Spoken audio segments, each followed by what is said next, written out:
प्रधानमंत्री कौशल विकास योजना यानी PMKYV ये स्कीम करोड़ों युवाओं को हुनर सिखाने के लिए शुरू की गई थी, लेकिन अब ये एक बड़े विवाद में फंस गई है।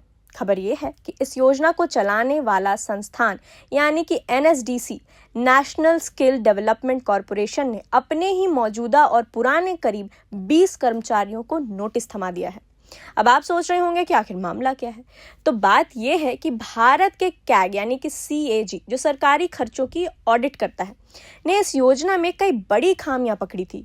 ऑडिट रिपोर्ट में बताया गया कि इस स्कीम में जमकर धांधली हुई। इसी के बाद से NSDC में यह बड़ी कार्रवाई चल रही थी। नोटिस में कर्मचारियों पर कई गंभीर आरोप लगे हैं। क्या क्या है वो आरोप, चलिए देखते हैं।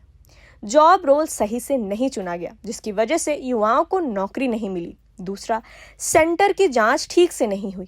तीसरा, और तो और बायोमेट्रिक अटेंडेंस और दस्तावेजों की वेरिफिकेशन में भी भारी लापरवाही बरती गई।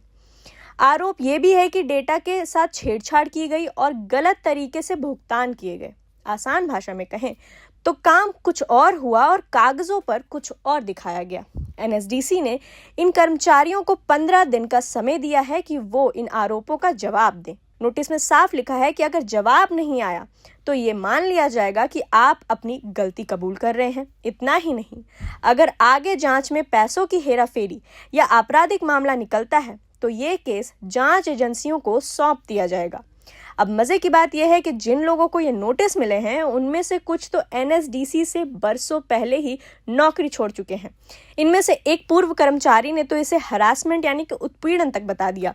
उनका कहना है कि जो नियम 2017 में आए उसके लिए उन्हें आज नोटिस क्यों भेजा जा रहा है, जबकि वो 2016 में ही संस्थान छोड़ चुके थे। इतना ही नहीं, NSDC के अंदर का माहौल भी काफी दिनों से ठीक नहीं चल रहा।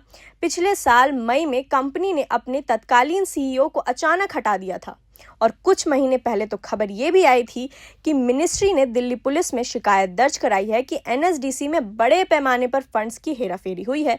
NSDC के मौजूदा CEO अरुण कुमार पिल्लई का कहना है कि संस्था ऑडिट की बातों को गंभीरता से ले रही है और जवाब मिलने के बाद कानून के मुताबिक आगे की कार्रवाई की जाएगी। तो कुल मिलाकर स्किल इंडिया के इस सपने में जो बड़े छेद हुए हैं, अब उन पर पर्दा डालने की कोशिश हो रही है या फिर वाकई जवाबदेही तय की जा रही है, ये तो आने वाला वक्त ही बताएगा।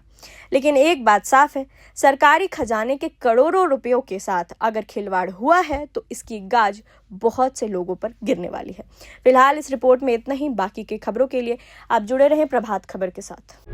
प्रभातखबर.com, विश्वास वही, रफ्तार नहीं।